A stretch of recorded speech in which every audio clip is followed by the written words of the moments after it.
Hello, जानकीज kitchen मध्ये आपले खूप खूप स्वागत आहे। आपण ही भगरीचा साखर भात आज करणार आहोत। हे नवरात्री विशेष आहे। आपण नवरात्री विषय उपवासाच्या निमित्ताने ही भगरीचा साखर भात करणार आहोत। तर आपल्याला ही भगर स्वच्छ करून घेतलेली तर आहेच, पण आता ही आपल्याला धुवून घ्यायची दोनदा आणि त्याला गरम पाणी टाकत टाकत शिजवायचं आहे।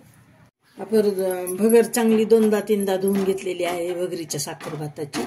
तर आता ह्याला उकळून पाणी घेतलंय आपण। हे उकळलेलं पाणी आपण वाटीभर टाकणार आहोत। हे वाटीभर पाणी आणि वर अर्धी वाटी टाकू, 1.5 वाटी पाणी टाकलेलं आणि शिजवायला चालू करू साखर भाताची भगर। थोड्या वेळ आपण असं उघडं ठेवून थोडं शिजवून घेतलंय। आता आपण झाकून 5 मिनिटं त्याला चांगली वाफ आणून घेणार आहोत साखर भाताला। आता आपण झाकण काढू। आपला साखर भात हा छान झालेला आहे। बघा, तुम्ही पाहू शकता आपली मोकळी मोकळी भगर झालेली आहे। खूप मोकळी मोकळी झाली मस्त। आणि या साखर भातीसाठी अशीच भगर लागते आपल्याला। आणि बघा, तुम्ही पाहू शकता अशी मऊ झालेली आहे खूप। बघा किती मऊ झाली एकदम। तर ही आपण साईडला घेऊ आणि थोड्या लवंगा टाकणार आहोत आपण। हे याला टाकू आपण तूप, आपलं घरचं साजूक तूप आहे साखर भातासाठी भगरीच्या। आणि याच्यात टाकू आपण लवंगा, 2-4 लवंगा अशा परतून घेऊ आपण। अशी भगर बाजूला करू, लवंगा अशा करून घ्यायच्या।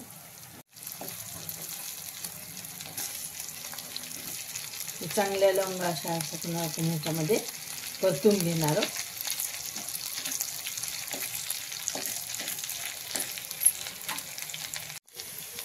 अर्धा पिस्ता बारीक करून घेतलेला आहे।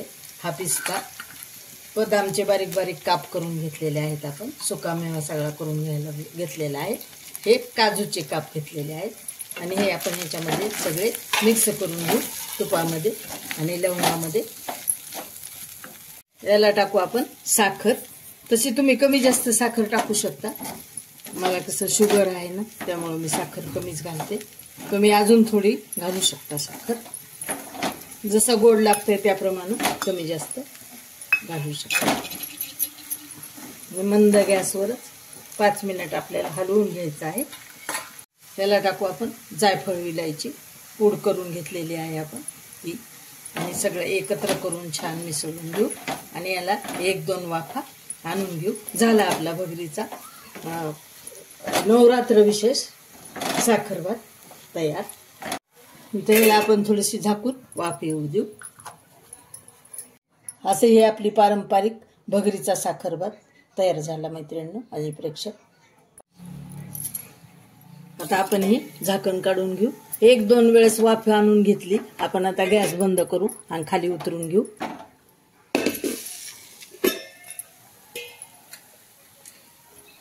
याच्यावर टाकू आपण सुकामेवा। आपण 2-3 प्रकारचा करून गेला, पिस्ता, बदाम आणि काजूचे तुकडे करून घेतलेले। हे किती छान झालाय बघा, तुम्ही पाहू शकता किती मस्त झाला आहे भगरीचा साखर भात। नवरात्री विशेष, उपवास विशेष हे साखर भात। तुम्ही भगरीचा साखर भात असा नक्की करून पहा। साखरेला चांगली पगळती ती। 1-2 वाफा येऊन दिल्या की साखर त्यामध्ये मिक्स होती, त्याचा पाक होतो। पाकामध्ये थोडीशी भगर शिजते। 1-2 वाफा आल्या की झाला आपला भगरीचा साखर भात। तर असा साखर भात मैत्रिणींनो आणि प्रेक्षक माझे नक्की करून पहा। सबस्क्राईब करा, लाईक करा, शेअर करा। आज आपण हे नवरात्री विशेष उपवासाची थाळी तयार केलेली आहे। ही केली भोपळ्याची देवदांगराची खीर केली आहे। हे भगरीचा साखर भात केलाय आपण आज तयार ताजा। हे केली साबुदाण्याची खिचडी आपण उपवासासाठी, बटाटा वगैरे हिरवी मिरची घालून ही भगर केलेली आहे आपण। हे लिंबाचं लोणचं, हा लिंबू चिरून घेतलाय। ही चिप्स तळून घेतले। ही गुडदाणी तयार केली मी, गुडदाणीचा तुम्हाला व्हिडिओ नंतर टाकणारच आहे। तर अशा प्रकारे ही आपली उपवास स्पेशल म्हणजेच नवरात्री स्पेशल थाळी। नक्की सबस्क्राईब करा, लाईक करा, शेअर करा।